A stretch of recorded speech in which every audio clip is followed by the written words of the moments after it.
Hi, I'm Rev Myron. I'm a minister through Pathways of Light, and I've been a Course in Miracles student for 40 years.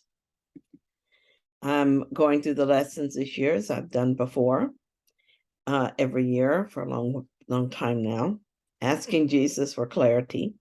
And then I write from that clarity, and that's what I'm sharing with you. So let's get started. I'm very excited because today we're getting a new theme. It's number 6, what is the Christ? So I'm going to read it pretty much paragraph by paragraph, adding my thoughts about it as we go. So the first paragraph says, Christ is God's Son as he created him. He is the self we share, uniting us with one another and with God as well. He is a thought which still abides within the mind that is his source. He has not left his holy home, nor lost the innocence in which he was created. He abides unchanged forever in the mind of God. So we are the Christ. It is the only thing that is true about us. Everything else is illusion. Bodies are an illusion. The world is an illusion. These stories we think of as our lives are illusions. We're not each one a separate Christ. We are the Christ as one. In each of us is the Christ mind, and as we learn to see only that in each other, we will see that we are united and one with God. As this occurs with more frequency, the mind will awaken, and we will have completed the cycle, returning our attention to paradise, where we will abide for a while again before letting that illusion go as well. So we are the Christ. Christ is the link that keeps you one with God and guarantees that separation is no more than an illusion of despair, for hope forever will abide in him. Your mind is part of his and his of yours. He is the part in which God's answer lies, where all decisions are already made and dreams are over. He remains untouched by anything the body's eyes perceive, for though in him his Father placed the means for your salvation, yet does he remain the self who, like his Father, knows no sin. Christ is God's Son as he created him. This is what we are. But to identify with this self, I must first release my identity with the body. A body cannot be the Christ. A body cannot be a thought in the mind of God, nor can a body be one with other bodies. The idea of bodies represents a desire to be forever separate from each other and from God. The Christ is a certainty that this is not us. We are as one, the Christ. The Christ is a part of us that's real. Home of the Holy Spirit and at home in God alone does Christ remain at peace within the heaven of your holy mind. This is the only part of you that has reality and truth.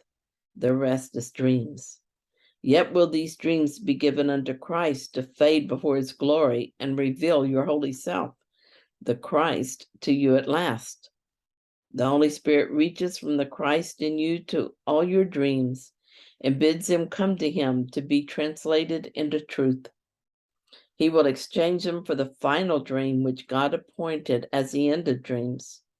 For when forgiveness rests upon the world and peace has come to every son of God, what could there be to keep things separate for what remains to see except Christ's face? So the Christ, the home of the Holy Spirit, is the only real part of us.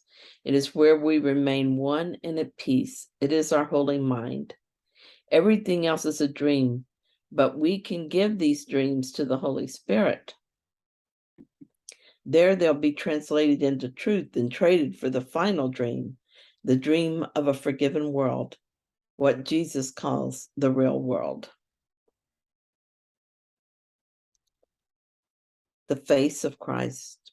And how long will this holy face be seen when it is but the symbol for the time for learning now is over? And the goal of the atonement has been reached at last.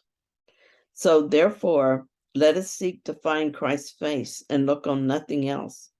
As we behold his glory, we will know that we have no need of learning or perception or of time or anything except the Holy Self, the Christ whom God created as his Son. So here Jesus uses the face of Christ as a symbol of forgiveness. It represents a goal of the atonement met. Learning and perception are no longer needed. When we look at anyone and everyone as representing only the face of Christ, we will be ready for God to reach down and take us up to him. The nightmare will be over. Forgiveness is something that I understand. I know how to do this. So this is the most comfortable part for me to think of. I know that I'm mistaken when I think I or someone else is guilty of anything. Yes, the character in their story is guilty, but we are not these stories. We, the children of God, are innocent and remain innocent, no matter what is done in these dreams. I can see past a dream character to my dear brother, who is as he was created, seeing in him the face of Christ. But I cannot make any exceptions to this. I cannot look on any dream character and think it is real and still see the face of Christ. I'm reminded by Jesus that there is no one in these bodies, not in mine nor in yours. The Christ in you inhabits not a body, yet he is in you, and thus it must be that you are not within a body. That's in chapter 25 in section 1.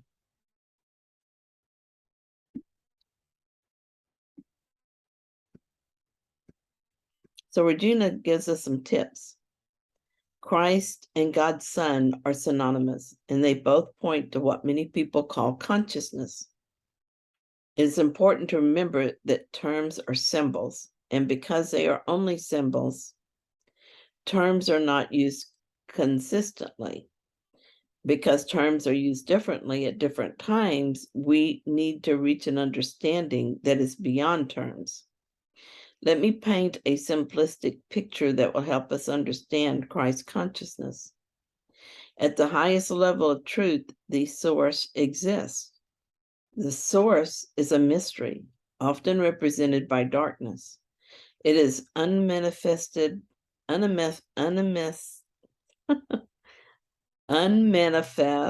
life teeming with potential.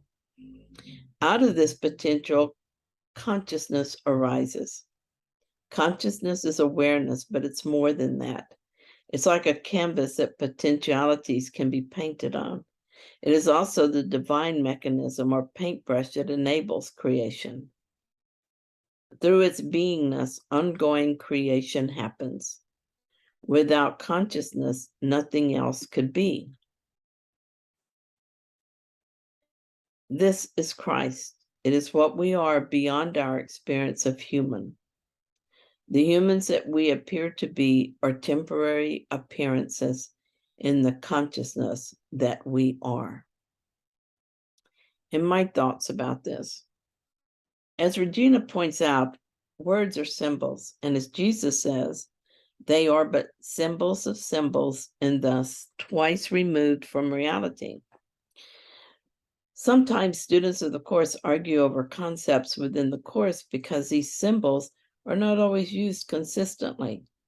This can cause confusion as students seek absolutes where there are none. It is more helpful to take the course as a whole and not turn an idea upside down because of a word whose symbolism is misconstrued.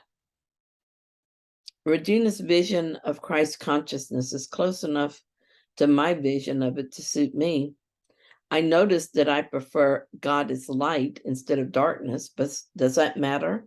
No, not at all. I noticed another thing. In her definition of Christ, there is only oneness, absolute non-dualism. And though the Course implies non-dualism, I noticed that stated so clearly as Regina has done, I felt discomfort. I think most of us are uncomfortable with this idea. It is probably true that most people don't like the idea that our personal self does not survive our return to God. I look at those reactions of the Holy Spirit so that He can heal my mind and prepare me for whatever comes next. Here is a sentence that was most meaningful to me. The humans that we appear to be are temporary appearances in the consciousness that we are. This is what I accept fully and with joy. I'm going to share with you something I wrote in the past. I think it's helpful because it deals with ideas that are most relevant to us right now. We are learning that Christ is the sum of all that God created, and we're all part of Christ. Christ is untouched by anything seen in the world and continues as was created forever without interruption of any kind. Christ is the link that keeps us connected to God. Salvation lies within Christ. I love this sentence. Home of the Holy Spirit and at home in God alone, does Christ remain at peace within the heaven of your holy mind. My mind is holy, and in its holiness is heaven. When I do not feel like I'm in heaven, I am not in my real mind. But my real mind remains untouched by my despairing dreams, safe from my illusions. The thought that comes to me and comforts me and reassures me is that since Christ remains at peace within my mind, peace is always available to me. No matter what chaotic story I may be telling myself, peace is still accessible to me because it has gone nowhere. Jesus seems to be using Christ and Holy Spirit interchangeably. And since I am part of Christ, I am also part of the Holy Spirit, and we're all part of God. There is no separation. I tried to envision this in my mind, which is still concrete in its thinking, and I cannot. I do see why it is that Christ's vision is our goal. We see the end of dreams and a world at peace through Christ's vision. I see this was an impossible goal for the longest time, at least I thought it was, because I couldn't do it. Now I understand that my desire to end dreams makes it possible for the Holy Spirit to translate them into truth for me. In my willingness to awaken, the dream is ending. Slowly at first, but more quickly now, because as I experience the peace of God, what else could I want? Is it possible to live as Christ even here? I think it is.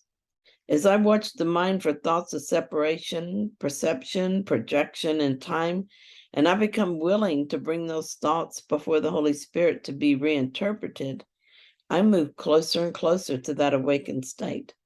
Truly, that is all I'm doing. I'm noticing what is not Christ and choosing not to believe it. I do this through the Holy Spirit in my Christ mind because I cannot look to a dream to interpret itself. In surprise, I see how simple salvation is. Thank you so much for joining me in looking at our new topic for the next 10 lessons. If you found this helpful, then please like it. And if you haven't yet, please subscribe. And thank you so much to all of you who join me every day to look at these. You know, I will be back in just a little while with the lesson for the day.